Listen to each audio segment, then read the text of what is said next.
खुलुमबाय गोजोन फुंबिलिनि बयनिसिमबो गाहाम हामलायनायखौ जासिहरनाय थाबाय आं सिबि रानी ब्रह्म आसा खालामो नोंथांमोनहा गासैबो मोजाङैनो दङ नोंथांमोननि थाखाय आं गोदान मोनसे भिडिअ लानानै फैबावबाय अन्नानै भिडिअखौ जोबजासिम नायलांदो गोरलैयै रां आरजिनायनि बेलायाव रायजो राजाफ्रा सांग्रां जा अनलाइन बा अफलाइननि गेजेरजों रायजो राजाफ्रा गोबां रां मुलाम्फा मोननो थाखाय बबेबा एप बा बबेबा कम्पानियाव रां जमा दोननायनिफ्राय सांग्रां जा मानोना बेफोरबायदि एप आरो कम्पानिफोरा रायजो राजानिफ्राय खौथि रां लुथिनानै खारनाया रायजोआव गले गले जाबोबाय थादों सिगांनि समनिफ्रायनो जाबोदों थेवबो जोंनि सुबुंफोरा सांग्रां जायाखै दसे समनि गेजेरावनो रां बुरजा मोनगोननि लबाव बोलि जादों जोंनि सुबुंफोरा जारिमिनखौ बुरखांनानै नायोब्ला नुगोन बेबायदि कम्पानि बा ट्रेडिं एपफोरा सिगाङाव फोथायजानाय जानो थाखाय मोजाङैनो मोजां सालायो नाथाय जेब्ला गोबां सुबुङा गोबां रां इनभेस्ट खालामो बा जमा खालामो बेनि उनाव हरखाबै बन्द जानानै थाङो कम्पानि बा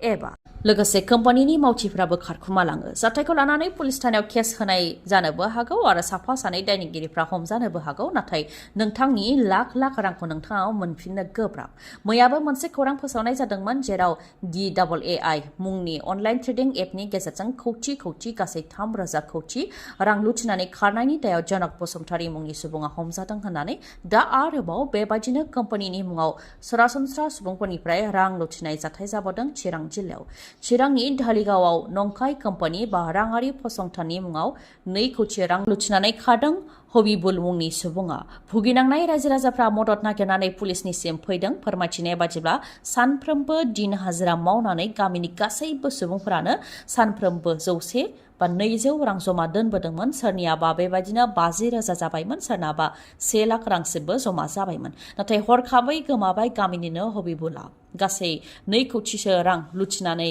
लानानै खारनायनि अजद होदों रायजो राजाफ्रा बांलादेश हादरनि गाहाय मन्त्रि हासिना शेख बिथाङा गावनि बिबानखौ गारनानै हादरखौ गारनानै खारनाय खौरांखौ जों बयबो मिथिबाय नाथाय बांलादेश हादराव गोजोना दासिमबो गिदिंबोफिनाखै हासिना शेखआ हादरखौ गारनानै खारनायनि उनाव खैफोदाव गोग्लैनो गोनां जादों बांलादेश हादराव थानाय हिन्दु समाजनि सुबुंफोरा जेराव हिन्दु समाजनि सुबुंफोरनि सायाव गाग्लोबनाय न'-बांफोराव अन्थाइ खुबैनाय बुफाय बुसि खालामनाय मन्दिरफोरखौ अर सावनानै होनाय बुफाय बुसि खालामनाय आरो फालांगियारि फसंथानफोरखौ बुफाय बुसि खालामनायजों लोगोसे लुटपाट खालामनाय जाथायफोर जादों रिपर्टनि बादिब्ला थांनाय साननैसोआवनो हिन्दु समाजनि सायाव गासै 54 गाग्लोबनाय जाथायफोर जादों बांलादेश हादराव बेनि मादाव बांलादेशनि खुलना डिभिजनाव थानाय मेहेरपुरनि इस्कन टेम्पल आरो काली मन्दिरखौ बुफाय बुसि खालामदों बेनि अनगायैबो रंपुर सिटी कर्परेसननि हिन्दुनि काउन्सिलर हराधन रयखौ धर्ना होग्राफोरा बुथारदों आरो गुबुन सासे हिन्दुनिनो काउन्सिलर काजल रयखौबो बुयै बुथारदों दुथांफोरा रिपर्टनि बायदिब्ला बांलादेश हादरनि गासै 27 जिल्लाफोरावनो हिंसायारि जाथायफ्रा जागासिनो दं जेराव धर्ना होग्राफ्रा पुलिस मिलिटारिनि गुलिजों थैनो गोनां जादोंब्लाबो फारसेथिं धर्ना होग्राफोरनि गाग्लोबनायाव हिन्दु समाजनि सुबुंफोर आरो हासिना शेखनि राजखान्थि दोलोनि मावथिफोरा गाग्लोबजानो गोनां जादों आरो बेबादिनो दाङाबाजियाव थांनाय रबिबारावनो गासै 100नि गोबां सुबुङा थैनो गोनां जादों होननानै रिपर्टआव मोननाय जादों रिपर्टनि बायदिबावबा बे समाव बांलादेश हादराव 8% हिन्दुफोर दंसै जेराव 1951 मायथाइयाव बांलादेश हादराव हिन्दुफोरनि जौखोन्दोआ 22% नाथाय बांलादेश हादराव हिन्दु समाजनि सायाव गोबां हाराहास्ति खालामबोनायनि थाखाय गोबां गुबुन हादरफोराव थाहैनो गोनां जादों फोरमायथिनो गोनांदि बांलादेशआव जानाय धर्नाया फरायसाफोरनिमोनब्लाबो बे धर्नायाव समाज बेरेखा आरो राजखान्थिनि बेरेखा दोलोआ बाहागो लाफादों जायनि थाखाय धर्नायाव गोबां हिंसायारि जाथायफोरबो जादों फोरमायथिनो गोनांदि बांलादेशनि गाहाय मन्त्रि शेख हासिनाया रिजाइन होखांनायनि उनाव बांलादेश हादराव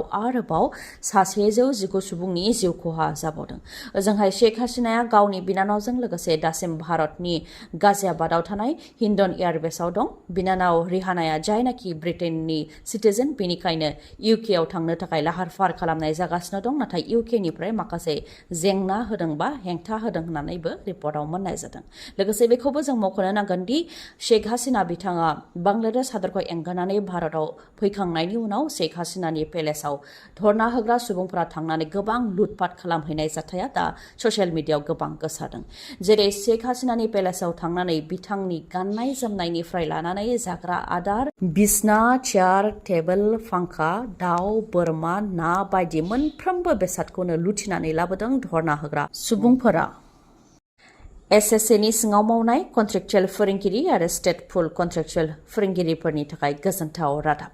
रायजोनि 35,133 लांदां मासिखौ आबुं खालामनो थाखाय कन्ट्रेक्चुएल आरो स्टेट फुल कन्ट्रेक्चुएल फोरोंगिरिफोरनि थाखाय स्पेशल रिक्रुटमेन्ट ड्राइभ खुंनो थाखाय फोसावदों। लवार प्राइमारियाव एसिस्टेन्ट टिचार अदेबानि लोगो फोरोंगिरि, आपार प्राइमारियाव एसिस्टेन्ट टिचार आरो आपार प्राइमारियाव साइन्स ग्रेजुएट फोरोंगिरि आरो माखासे पस्टनि थाखाय हांख्रायहरदों।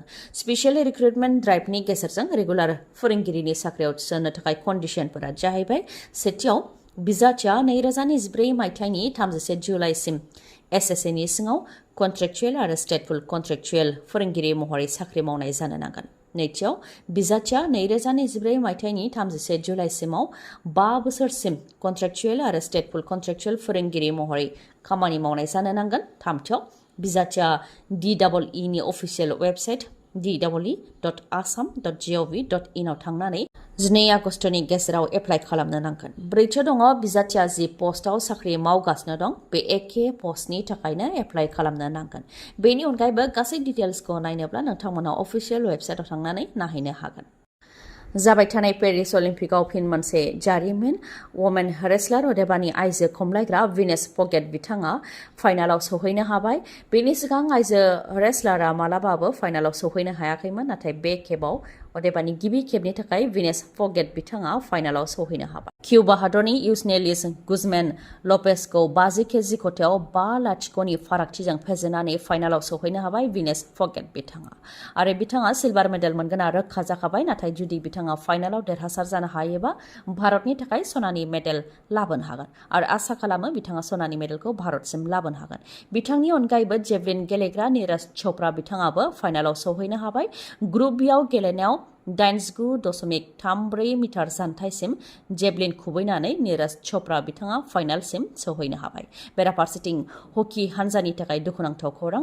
इन्डिया आरो जार्मानि गेजेराव मेन्स हकी सेमि फाइनाल जानायाव इन्डियानि हानजाया जार्मानि मेन्स हकी टीमनि आखायाव जेननो गोनां जाबाय। मनप्रीत सिंहजों दैदेनजानाय इन्डिया मेन्स हकी टीमा 2 गल सोनो हादोंमोन, नाथाय जार्मान मेन्स हकी टीमा 3 गल सोनो हादों, जेराव 1 गल फारागथिनि थाखायनो भारतनि हानजाया जेननो गोनां जादों। हरमनप्रीत सिंहजों लोगोसे सुखजित सिंह बिथांमोनहा गरफा गासै 2 गल सोदोंमोन। दा भारतनि हानजाया ब्रन्ज मेडेलनि थाखाय स्पेननि हकी हानजाजों गेलेगोन।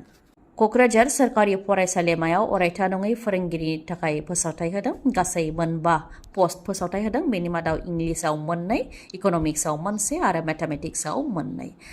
नेट, स्लेट आरो PhD थानायफोरखौ सिगांग्रो खाबु होनाय जागोन होननानै मख'दों। जायफोर बिथांमोनहा गोसो गुदुं बिथांमोनहा प्लेन पेपाराव गासैबो फोरमानपत्रजों लोगोसे 8 आगस्त 2024 मायथाइनि गेजेराव एप्लाइ खालामनो नांगोन।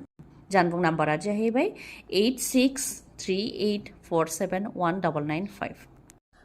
सोरखारि साख्रि मावनायनि उनावबो रां जाख्ल'नायनि दायाव हमजादों फिन सासे सोरखारि साख्रि मावनायजों लोगोसे सोरखारि गारि सालायग्रा। Directorate of vigilance and anti कराप्शन टीमनि आखायाव हमजानो गोनां जादों लाट मण्डल रहिराम मण्डलजों लोगोसे सोरखारि ड्राइभार अदेबानि सोरखारि गारि सालायग्रा ध्रुव चन्द्र नाथआ। उदालगुरि जिल्लानि कलाइगाव रेभिनिउ सार्कलनि लाट मण्डलमोन रहिराम मण्डला, नाथाय हानि खामानि मावनो थाखाय गारि सालायग्रा ध्रुव चन्द्र नाथनि गेजेरजों उदालगुरि जिल्लानि सिङाव थानाय रेभिनिउ सार्कलनि केन्टिनाव रां लादोंमोन, नाथाय रां लाफुबाय थानाय समावनो रांजों लोगोसे हमजादों बिथांमोनहा आरो directorate of vigilance and anti कराप्शन टीमनि जे सानायावनो बिथांमोनहा हमजानो गोनां जादों। एनडिए सरकारा मोनफानि उनाव मोनफा मुवा बेसाद मुलि बायदिफोरनि सायाव गोबां जीएसटी बांहोदों। लाइफ इन्सुरेन्स आरो हेल्थ इन्सुरेन्सनि सायावबो जीएसटीखौ 18% बांहोदों। बेखौ लानानै पार्लामेन्टआव बेरेखा दोला गोख्रों हेंथा होदों। जायफोर सुबुंफोरा बेरामजों जुजिनाय आरो एक्सिडेन्ट बा जाब्रथाय जानाय बेफोरबायदि सुबुंफोरनिफ्रायबो मोदी सरकारा लुथिदों आरो बेफोरबायदि भुगिनांनाय सुबुंफोरनिफ्राय लुथिनाया गोरोन्थि होननानै बुंथिदों बेरेखा दोलोनि दैदेनगिरि राहुल गान्धीआ। आरो लाइफ इन्सुरेन्स आरो हेल्थ इन्सुरेन्सनि सायाव 18% जीएसटी बांहोनायनि सोरखारनि जि थांखि बे थांखिखौ खालि बेरेखा दोलोनियाल' हेंथा होआखै। एनडिएनिनो मन्त्रि नितिन गडकारि बिथाङाबो हेल्थ इन्सुरेन्स आरो लाइफ इन्सुरेन्सनि सायाव जि 18% जीएसटी बांहोदों बेखौ बोखारनो थाखाय मिरुनि रांखान्थि मन्त्रि निर्मला सीतारामन बिथांनिसिम लाइजाम लिरहरदों होननानै बुंथिदों। खैफोदाव गोग्लैनांनाय सुबुंफोरनिफ्राय बेबायदि जीएसटी लायोब्ला इन्सुरेन्स सेक्टरा जौगानाय नङा होननानै बिथां नितिन गडकारियाबो लिरहरदों। बेनिखायनो जाहाथे हेल्थ इन्सुरेन्स आरो लाइफ इन्सुरेन्सनि सायाव 8% जीएसटी बांहोनायखौ बोखारनानै लायो, बेनि थाखाय दाबि दैखांदों बेरेखा दोलोनिफ्राय। थांनाय खेबथाम रांखान्थियारि बोसोराव लाइफ आरो हेल्थ इन्सुरेन्सनिफ्राय 21,000 कोटी जीएसटी सोरखारा बोखांनो हादों होननानै पार्लियामेन्टआव सोरखारनि फारसेनिफ्राय फोरमायथिदोंमोन। बेनि उनावनो बेरेखा दोलोआ बेनि हेंथा गोख्रों खुद्रिदों आरो जाय सुबुंफोरा खैफोदनिफ्राय रैखा मोननो थाखाय थाइसे थाइनै जमायनानै दोनदों बिथांमोननिफ्राय 21,000 कोटी रां लुथिनाया मोजां जायाखै होननानैबो बुंथिदों बेरेखा दोलोनि दैदेनगिरि राहुल गान्धीआ। जाबाय थानाय पेरिस अलिम्पिकआव बे समाव इउनाइटेड स्टेट्सआनो बयनिख्रुइबो बांसिन मेडेल देरहासार जानो हाबाय। गासै मोन 86, बेनि मादाव 24 सनानि मेडेल, 31 सिलभार मेडेल आरो 31 ब्रन्ज मेडेल। नैथियाव फैबाय चाइना हादरा, गासै मोन 55 मेडेल देरहासार जानो हाबाय। बेनि उनाव दङ अस्ट्रेलिया, गासै मोन 35। बेनि उनाव दङ फ्रान्स मोन 48, बेबायदिनो फारियै ग्रेट ब्रिटेनआ मोन 46, साउथ करियाया मोन 26, जापाना मोन 29, इटलीया मोन 26, नेदारलेण्डआ मोन 19, बेबायदिनो माखासे, नाथाय भारतआ दासिमबो मोन 3 मेडेलल' देरहासार जानो हादों। गोजोनथाव रादाब, हन्डा कम्पानिनि मटरसाइकेल आरो स्कुटि सालायनो हास्थायग्रा रायजो राजाफोरनि थाखाय गोजोनथाव खौरां। बे खेबाव सान्तिपुर ओनसोलनि रायजो राजाफोरनि थाखाय गोजोनथाव रादाब लानानै फैदों। चिरां जिल्लानि सान्तिपुर बाजारनि दादगिरि भुटान थांग्रा लामानि साखाथियाव गोदानै बेखेवबाय हन्डा श'रुम।